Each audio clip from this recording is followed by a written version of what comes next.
মির্জা ফখরুল তো বিএনপি না, মির্জা ফখরুল নিজে আওয়ামী লীগের। তো মির্জা ফখরুল আমার ধাক্কাইলে কি আমি জিয়াউর রহমানকে অবজ্ঞা করে কথা বলবো?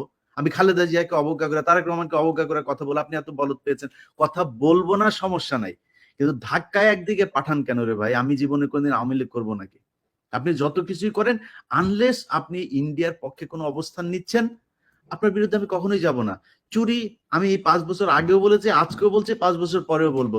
চুরি বিএনপির আজকে অনেক জায়গায় ধরেন কিছু প্র্যাকটিক্যাল কথাবার্তা বলি, ধরেন একটা হাটের ইজারা আওয়ামী লীগের নেতাদের হাতে ছিল, আওয়ামী লীগ পলাতক, এখন ওই হাটটা তো চলতে হবে, হাট তো আর ডক্টর ইউনূস যা চালাবে না, স্বরাষ্ট্রমন্ত্রী চালায় না, বাণিজ্য মন্ত্রী চালায় না, তো হাটটা চালাবে কারা? এখন ইজারা যে নিয়েছিল সে পলাতক, বিএনপির লোকজন যা ওইখানে ওইটা দখলে নিয়েছে, তারা গিয়ে এখন ওইটার করে। এখন আপনার এগুলিরও চাঁদাবাজি হিসাবে মিডিয়াতে প্রচার করা হচ্ছে। এখন কেন প্রচার করা হচ্ছে? এর কারণ হচ্ছে, কনক ভাই শুরুতে একটা কথা বলেছেন যে মিডিয়া সেইভাবে প্রচার করছে না। আপনি তো মিডিয়ায় সব জায়গায় তার লোক বসায় রেখেছেন, সে করবে কেন?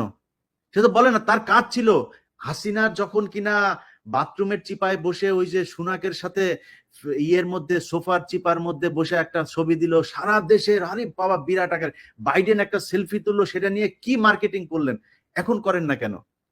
ওরে নিয়ে ইউনুসে নিয়ে মানে চীন যে যে মানে সম্মান দিয়েছে, এটা যদি হাসিনারে দিত, আর কি করতেন আপনারা? তো সেটা করে না কেন? এর করে না কারণ কি? কারণ কি ওই জায়গাগুলোতে এখনো তাদের লোক বসানো। ভাই ওইটা ঠিক করেন।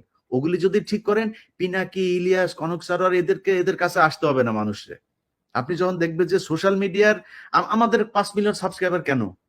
কিসের জন্য? মানুষ দেখছে কেন আমাদের ভিডিও? কিছু আছে নিশ্চয়ই। আপনি মানুষের যদি গলা টিপে, অনেক মানুষ আছে, আমি নাম আর আজকে ধরলাম না, এই যে মির্জা ফখরুলের ঘর জামাই ফাহাম আব্দুল সালাম থেকে শুরু করে বহুত আছে। আমারটা আমি বলছি, আমার বক্তব্য পিনাকিদা বা কনক সারোয়ারের না, আমারটা আমি বলছি যে এই অনেক গজানো লোকজন আছে, তাদেরকে এখন সম্মান করে চলতে হবে। কেন মানুষ আমার কথা শুনে, কেন কনক সারোয়ারের কথা শুনে, কেন পিনাকি ভট্টাচার্যের কথা শুনে, এইটা তাদের সমস্যা। আর ভাই কেন আপনারটা শুনেন না, সেটা আপনার সমস্যা। আপনি চিন্তা করেন আপনি কি বলবেন, কি বলা উচিত, কেমনে চলা উচিত। শোনে না কেন, আমারটা শুনে কেন, সেইটাও বাংলাদেশের মানুষ হলো গন্ড মূর্খ, বুঝে না। পিনাকি, ইলিয়াস, কনক সারোয়ার এরা হচ্ছে পীর সাহেব, তা এখন এদেরকে আপনি বুঝাবেন কেমনে? এটা নিয়েও শত্রু। সকালবেলা ঘুম থেকে ওইটা দেখি, ওই লন্ডনের একজন পোস্ট করে বসে আছে যে আমারে নিয়ে, আমি আপনার কনক ভাইয়ের নাম নাই, আমার আপনার নাম আছে, আমরা হইলাম গিয়া নাকি কি করছি। কয়দিন আগেও সে ফোন করলো, কি সুন্দর মিষ্টি মিষ্টি কথা।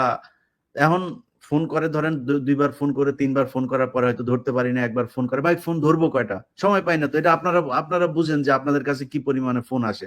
এখন আমার কাছে ধরেন একজন উপদেষ্টা আমার সাথে কথা বলছে, এখন একজন পুলিশের একজন ডিসি আমাকে ফোন করলো, আমি কারটা কেটে কারটা দুইজনই তো গুরুত্বপূর্ণ।